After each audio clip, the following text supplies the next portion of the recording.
నెల్లూరు నగరంలోని స్థానిక బాలాజీనగర్ సెంటర్ నందుగల జ్యోతిరావు పూలే విగ్రహం వద్ద జిల్లాలోని అన్ని బీసీ సంఘాల ఆధ్వర్యంలో పూలే విగ్రహానికి పూలమాలలు వేసి నివాళులర్పించారు. అనంతరం విలేకరుల సమావేశంలో మాట్లాడుతూ మాజీ ముఖ్యమంత్రి జగన్మోహన్రెడ్డి తిరుమల పరాకమనే విషయమై విశ్రాంత ఐఏఎస్, ఐపీఎస్ అధికారులపై అనుచిత వ్యాఖ్యలు చేయడం శోచనీయమన్నారు. బీసీలను తక్కువగా మాట్లాడడం అహంకారానికి నిదర్శనంగా భావిస్తున్నామని అన్నారు. జగన్ బేషరతుగా క్షమాపణ చెప్పాలని, లేని పక్షంలో రాబోయే రోజులలో భారీ ఎత్తున ఆందోళనలు చేపడతామని, అలాగే రానున్న ఎన్నికల్లో బుద్ధి చెబుతామని హెచ్చరించారు. ఈ కార్యక్రమంలో పలమాల శ్రీహరిరావు, బూదాటి రాధయ్య, బొమ్మి నాగకిషోర్, యనమల నాగేశ్వరరావు, సంపతి యాదవ్, పద్మజ యాదవ్, సలీం, బుధవారపు బాలాజీ, సమాధి శ్రీనివాసులు, నెల్లూరు జిల్లాలోని అన్ని బీసీ సంఘాల నాయకులు, మహిళలు అధిక సంఖ్యలో పాల్గొన్నారు.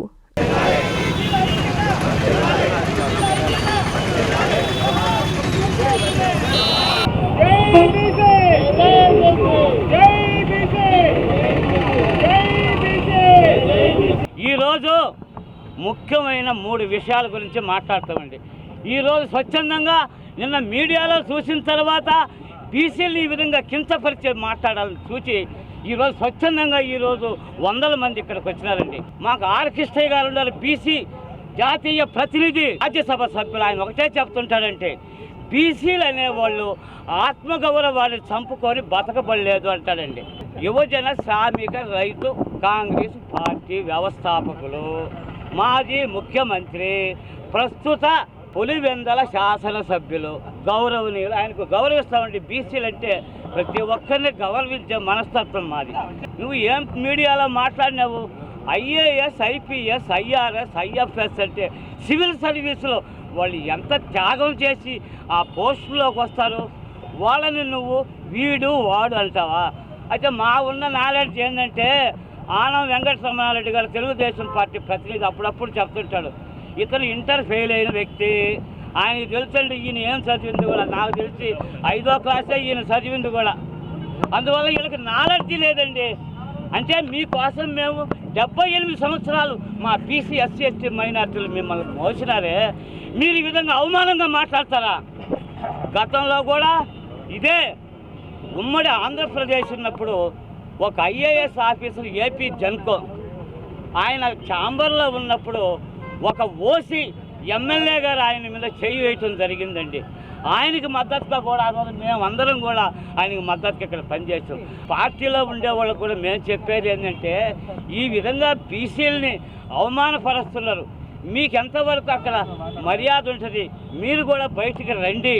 నిన్న నువ్వు మాట్లాడిన దానికి ఈరోజు సాయంత్రం లోపల క్షమాపణలు చెప్పకపోతే బీసీలు మాత్రము ఈరోజు చైతన్యం అయిపోయినారు. నీ పార్టీలో ఉన్నటువంటి ఓసీ శాసనసభ్యులు వచ్చిన కొంతమంది నెలలో ఇక్కడి నుంచే ఉద్యమం మొదలైతే నువ్వు చూస్తాడు యలహంక ప్యాలెస్లో కూర్చోనంటావు. నాకేం కాదులేదు. రేపటి నుంచి మాత్రం ఇల్లు ముట్టడిస్తాం. ఇక్కడి నుంచే మొదలవుతుంది ఉద్యమం. అవగాహన రాహిత్యంతో పులివెందల ఎమ్మెల్యే జగన్ ఏదైతే మాట్లాడాడో నిజంగా ఆయన అవగాహన ఏందో తెలుస్తూ ఉంది. ఒక సుప్రీంకోర్టు గైడ్ లైన్స్ ప్రకారంగా ఒక కమిటీని వేసి కమిటీలో ఒక ఐఏఎస్, ఐపీఎస్ ఉండాలి ఈ తిరుమల విషయాల మీద అని చెప్పేసి దాని మీద సుప్రీంకోర్టు గైడ్ లైన్స్ ప్రకారంగా నీకు ఈరోజు ప్రభుత్వం ఒక నిర్ణయం తీసుకొని ఒక సిన్సియర్ అధికారుల్ని నియమించి దర్యాప్తు చేస్తూ ఉంటే పనికి మాలిన భాష మాట్లాడినటువంటి జగన్మోహన్ రెడ్డి ఆలోచించుకోవాలా ఎలాంటి వ్యక్తుల్ని మాట్లాడేమని. ఈ విధంగా దాదాపు 20 సంవత్సరాలు అయిపోయింది.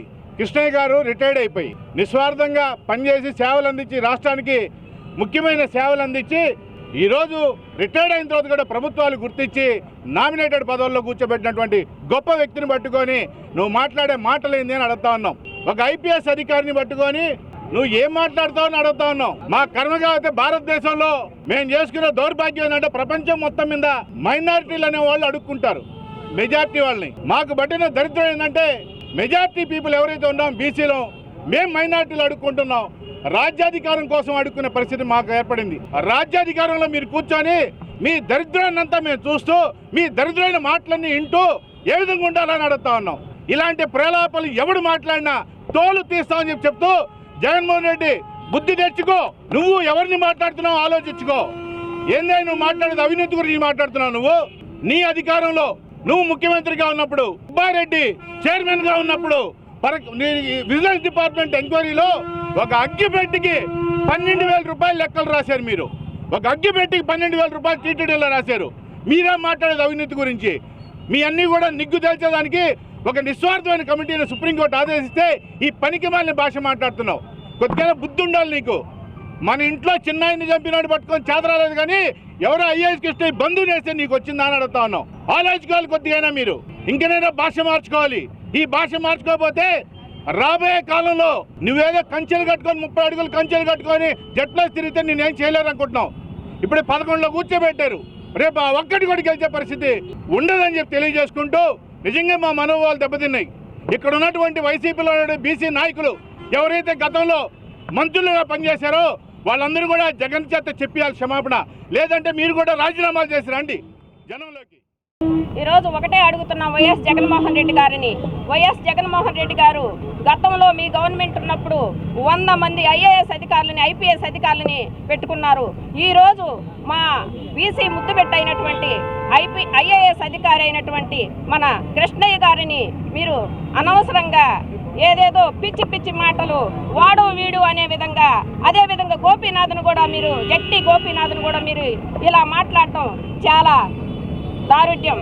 కాబట్టి మీరు మాట్లాడిన మాటని ఈరోజు సాయంత్రం లోపల మీరు వెనక్కి తీసుకోకపోతే మా బీసీ సంఘాల తరపు నుంచి ప్రతి జిల్లా నుంచి మేము వచ్చి విజృంభించేదానికి మేము సిద్ధంగా ఉన్నాం. బీసీలంటే అంత చిన్న చూప. మీరు గత గవర్నమెంట్లో ఏం చెప్పారు? బీసీలు నా వెన్నుమొక్క, బీసీలు నా బిడ్డలు, బీసీలకు నేను పెద్దపీట వేసే అన్నారు. ఈరోజు ఏమైపోయింది ఆ మాట? కాబట్టి ఈరోజు మాకు బీసీలందరికి కూడా మన ఐఏఎస్ అధికారి అయినటువంటి కృష్ణయ్య గారికి మీరు వెంటనే క్షమాపణ చెప్పాలని మేము తెలియజేస్తున్నాం. మేమింతే తగ్గించే అమ్ముతాం, మా రేటే సెపరేటు.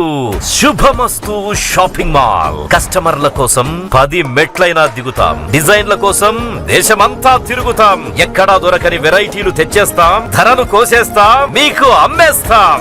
30 రూపాయలకే పల్లి కాటన్ శారీ, 125 రూపాయలకే షిఫాన్ శారీ, 499 రూపాయల పల్కీ కాటన్ శారీ 199 రూపాయలు, 1599 రూపాయల కోయంబత్తూరు ఫ్యాన్సీ శారీ 599 రూపాయలు, 1500 రూపాయల కలంకారీ ప్రింట్ లెహంగా 599 రూపాయలే. మేమింతే తగ్గించే అమ్ముతాం, మా రేటే సెపరేటు. శుభమస్తు shopping mall, BRC centre, Nellore.